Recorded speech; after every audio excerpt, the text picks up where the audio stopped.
My name's Tricia Cohen. I'm the co-author of A Thyme and Place. I wrote the cookbook with my best friend Lisa Graves, who has done all the beautiful illustrations. I started drawing when I was about 2. My father was a sign painter. He was self-taught. All drawing started with Dad when I was about 2. I was drawing before I could actually walk. We come from an Italian heritage. Food wasn't just nourishment. Food was how we loved each other, how we laughed, how we corresponded. Food was the most pivotal part of our house. I met Lisa in high school in Massachusetts. You know, we had so much fun senior year. We just went different ways. Everybody just scattered to the wind. I had no idea what she had done with her life, where she was, and that's when she sent me the message inviting me to her house on Cape Cod. It was interesting because we had not seen each other for 20 years, and I felt like in that 1 minute we didn't miss a beat at all. I found out about Lisa's father having an illness at probably the first time we reconnected in person in the Cape. We were starting to talk about our lives, the things that had happened to us in the past and where we currently were. And she had mentioned that her father had an illness. And I said to her, well, my father has an illness. She's like, my father has cancer. I'm like, my father has cancer. You think you want to tell everybody, but you don't. You want to keep it to yourself when Dad is going to die.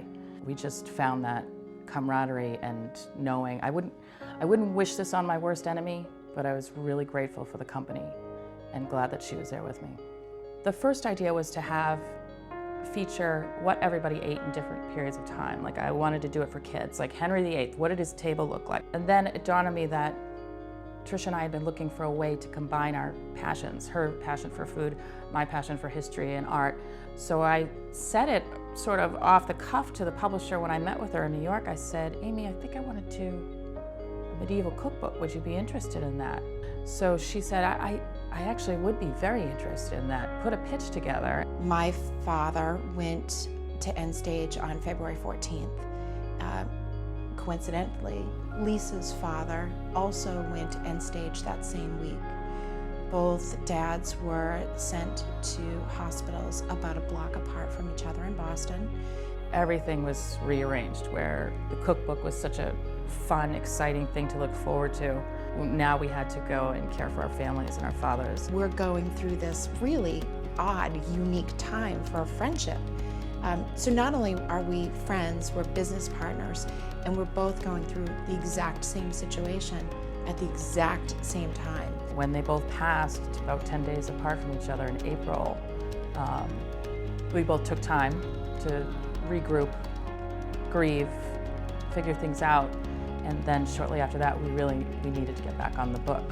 She's going crazy in her kitchen in Pittsburgh. I've got paint and paintings and sketches all over my home studio, and we're both crying while we're doing this stuff, but we knew we had a deadline and we knew we had to meet it. It became a triumph over tragedy, kind of a story for both of us. We wanted to create a book that was not only going to have these wonderful recipes, but it was going to be able to provide the reader with this amazing bit of history. Foodies really like this book because the story behind each recipe is there. They learn something, they're absorbing information.